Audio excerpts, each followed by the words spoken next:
19 বার বিসমিল্লাহ বললে কি হয় জানলে আপনি অবাক হয়ে যাবেন। বিসমিল্লাহ মানে আল্লাহর নামে আমি শুরু করছি।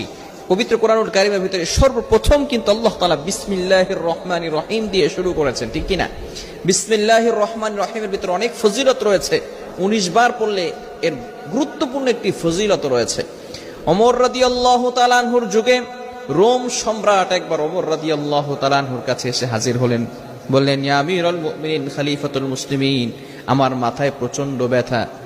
ওমর রাদিয়াল্লাহু তাআলা আনহু এমন একটা টুপি সেই রোম সম্রাটকে দান করলেন।